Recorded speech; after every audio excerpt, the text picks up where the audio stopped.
Hey, my name is Elijah Barron, and I'm a film student in Fort Worth, Texas.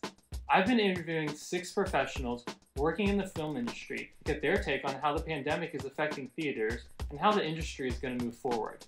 And even though this is all done remote, I'm still using the same professional studio, camera, and recording equipment that I would have, even if I had met with these folks in person.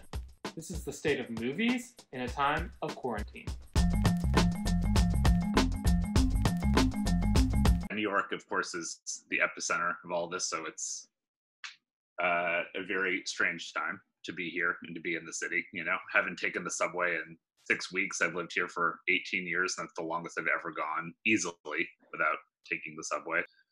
Everyone, still lives in very close proximity, but we can't all go outside and see one another. Chris's distribution company has a new program called Kino Marquee. What you're doing is providing the theaters an opportunity to rent your movies out, and they're going to share the profit. We're the ones collecting the money now. Normally, of course, the money is collected by box offices at physical theaters themselves, but it's going through our platform now. So the roles are a bit reversed, which is causing a bit of whiplash for some exhibitors because they're not used to having to wait for box office reports. This whole program, we conceive of it as being like theatrical, but it is virtual. It is at home, but we want to keep it as separate as possible from what VOD is and the language around it and the experience as well.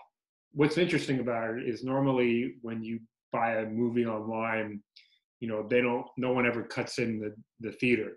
So that's what's different about what's happening right now, is that the theaters can benefit from tickets being sold online.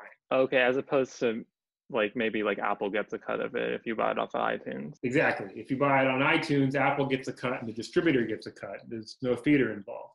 So what's happening right now is we bypass Apple. Of course, there's still a place for those in the wider scope of things, but in this scenario, we don't need them.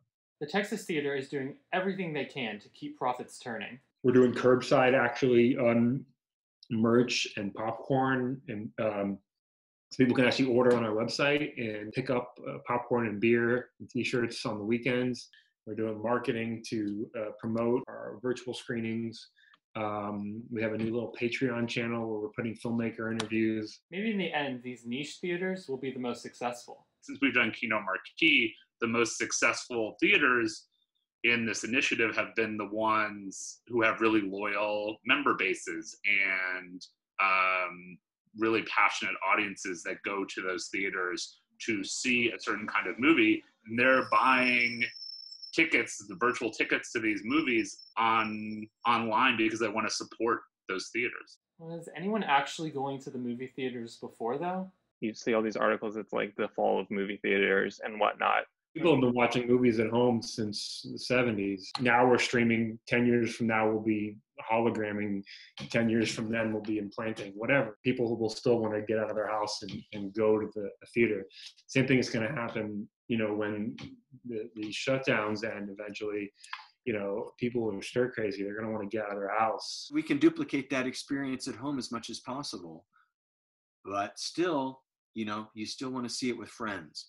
You still want that experience, like when I saw Black Panther and I looked around the theater and I saw little black kids, not sitting on their parents' lap, but standing on the seats, just leaning toward the screen, just enraptured by the world of Wakanda and everything. And you go, yeah, that's what going to the movies is about. Not everyone agrees. I suspect that flash forward 20, 30 years, I could be wrong. One thing we know is we can't predict the future, but often entrenched industries refuse to adapt and then end up losing out. And I think that could be what's happening, unfortunately, to theaters. COVID-19 poses a potentially existential threat to an already suffering business. I think that we're at the point where we have such good quality, we can almost replicate a theater at our house. The fact is that there's so much content available, good quality content available at home.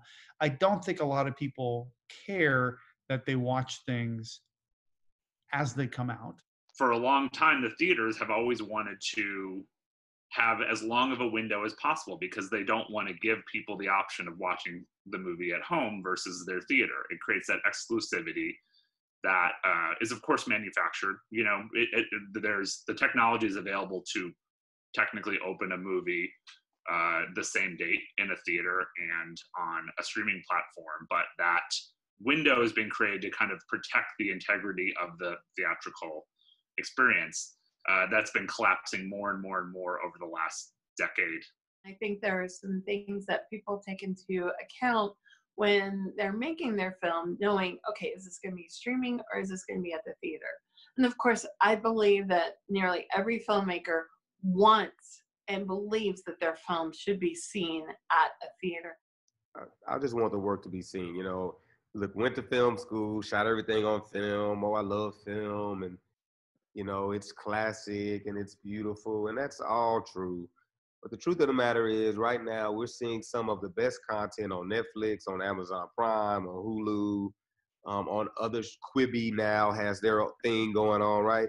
So for me, yes, I'm shooting cinematically, right, with the hopes that it will then live on a screen in the movie theater, and you always want to see your work that way. But for me, it's about just getting the work out to as many people as I can. So do you think that like streaming services are presenting an opportunity for, I know for smaller films to get more of a spotlight? No, I've not seen these streaming platforms pivot to that, but I think, and maybe it's just me being optimistic, you know, I hope that they'll do that because again, it does help smaller filmmakers like myself who are still just making things, you know, again, with our phones, with small budgets, just trying to get our work out there. It will really help us to get the exposure that we've been looking for, and I think the exposure that we deserve. The Oscars announced that some streaming-only movies will be eligible for awards. Do you think that's moving forward, they're going to have to start allowing Netflix to not have to release their movies in theaters? Or do you think that's going to be, they're going to hold true to? I mean, the Academy is a group of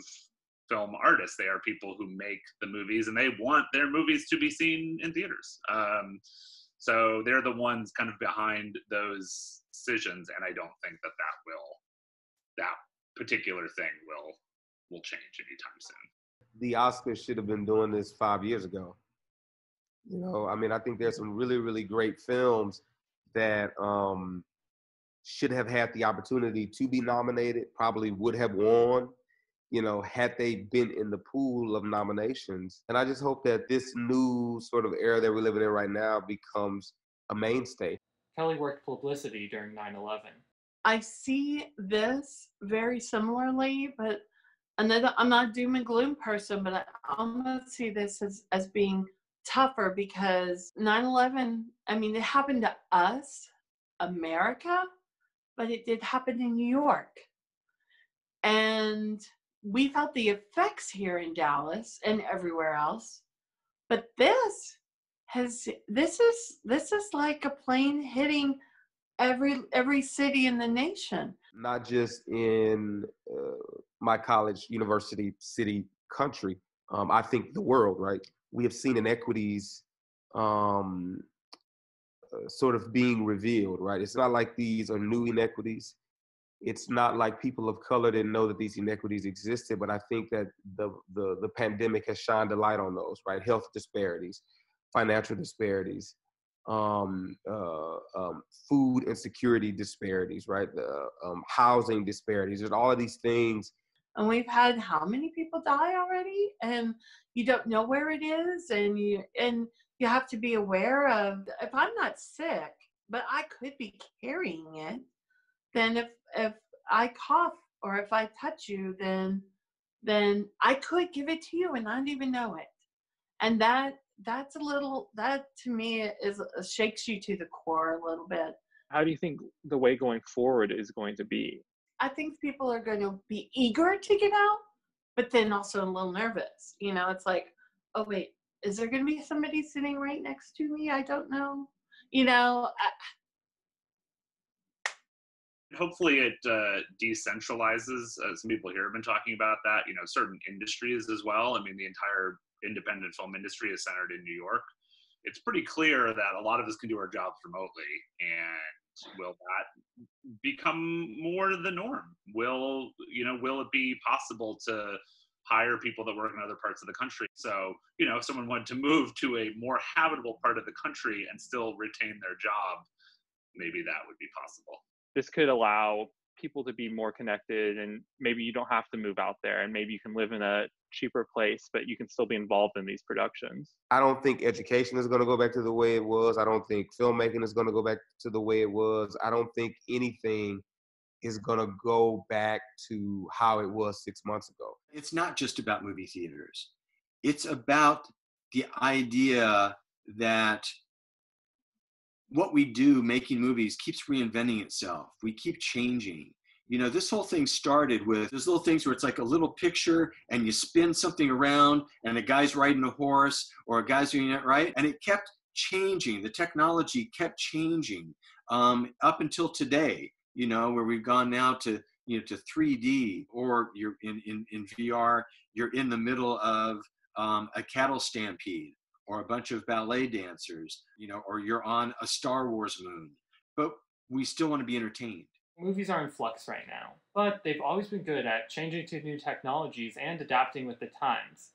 So that new movie might be coming out, but it might not be in a theater.